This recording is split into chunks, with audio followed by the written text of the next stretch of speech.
Ready to dive into something cool? We're talking all about journaling today. And no, not the Dear Diary kind.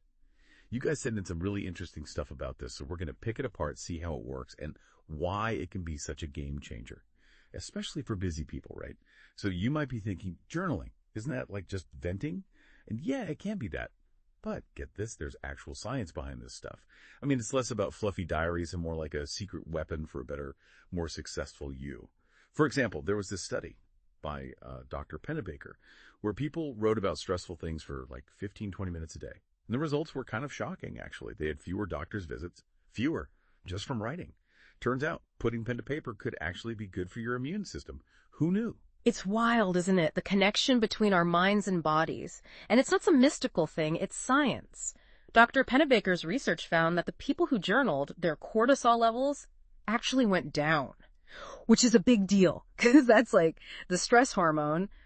Shows you how important it is to process your emotions. Like, instead of keeping everything bottled up, journaling gives you a way to let it all out, untangle those thoughts before they turn into stress that messes with your health. And it doesn't stop there. I mean, think about Richard Branson, right? The Virgin Airlines guy. Oh, yeah. He's a big journaling fan, right? Huge. He even says that journaling helped him come up with the idea for Virgin Atlantic. Really? Yeah, he was stuck on a delayed flight, started jotting down his frustrations, then started brainstorming solutions, and bam, the idea for the airline was born. He says journaling is crucial to his success and, well, who am I to argue with Richard Branson? That's pretty impressive. Makes you wonder what it could do for us regular folks, right? So let's dive into some of these journaling styles. Like, we've all had those days, right, where you're just like totally overwhelmed. Oh, tell me about it. Work, family, that to-do list that never ends. You know the feeling. Yep. That's where this emotional well-being journaling comes in. It's like, imagine talking to a therapist, but on paper.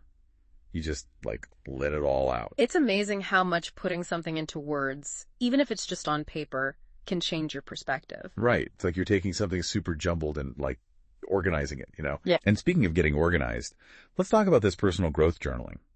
This one is all about leveling up, becoming the best version of yourself.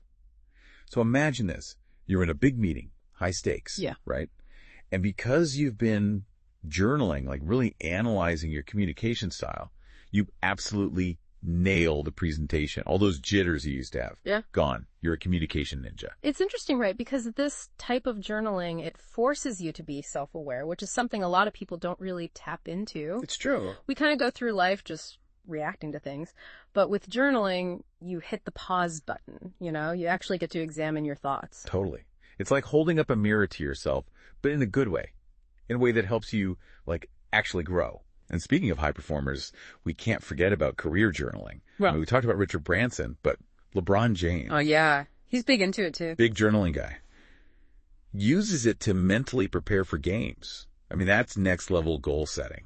It makes sense, though, if you think about it. Athletes, CEOs, entrepreneurs, they're all operating at such a high level. For sure. Journaling probably helps them stay sharp, track their progress, all that. Like a secret weapon. Yeah. But here's the thing, though, right? Journaling isn't just for those high achievers. It's for all of us.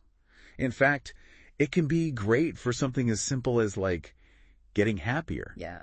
And that brings us to gratitude journaling. Always a good one. This might sound kind of woo-woo, but I promise there's, like, actual science behind it. Cool. Studies have shown that people who, regularly write down what they're grateful for, they tend to be happier. They're more optimistic. Yeah, they even sleep better, which, let's be real. Who couldn't use a little more sleep these days? Right? Exactly. But it's not even just about feeling good. It's about, like, shifting your mindset over time. Instead of focusing on what you don't have, you start appreciating what you do have. Right. You're training your brain to see the positive, which can totally change everything. For sure. Okay, before we get to your action plan, we got to talk about one more journaling style. Okay, hit me. Creative journaling. This one's for all the writers, artists out there, anyone who, like, wants to tap into their creative side a little more. Ever find yourself in a creative rut? Journaling can be like this magic trick, almost. You just let your thoughts flow out onto the page, no judgment, and suddenly, bam, ideas everywhere. It's like you're silencing that inner critic, you know? Yeah. You get into that flow state where all the good stuff happens. Yes. And you don't have to be like a professional artist or anything to benefit from that. It could be something as simple as brainstorming at work. Exactly. It's all about unlocking that potential. Yeah. Okay, so we've covered a lot. Why journaling is so powerful, the different styles. But now let's get practical. How do you actually make this a habit? Yeah. Right? Because starting is always the toughest part. It doesn't have to be complicated, though. And that's the thing. People get so caught up in finding the perfect notebook or whatever. But honestly, just start. Use your phone. Exactly. An app, a napkin, whatever. Just show up consistently. Love it. And remember, consistency is key. 5 minutes a day, every day, is going to be way more impactful than one big journaling session every once in a while. 100%. Make it a ritual. And you know my favorite tip? Tie it to something you already do. Maybe it's your morning coffee or like right before bed. Just find what works for you. Totally. Make it easy on yourself. And, you know, here's something to think about as we wrap things up. Some of the most brilliant minds, like ever, Da Vinci, Oprah, Einstein. All big journalers. Oh, yeah. If they made time for it, just imagine what you could do. That's amazing. So as you start your own journaling journey, remember, it's not about being perfect. It's about exploring, experimenting, figuring out what works for you. Exactly. And who knows, maybe this one little thing could help you become more focused, more successful. Couldn't hurt. Thanks for diving into this with us.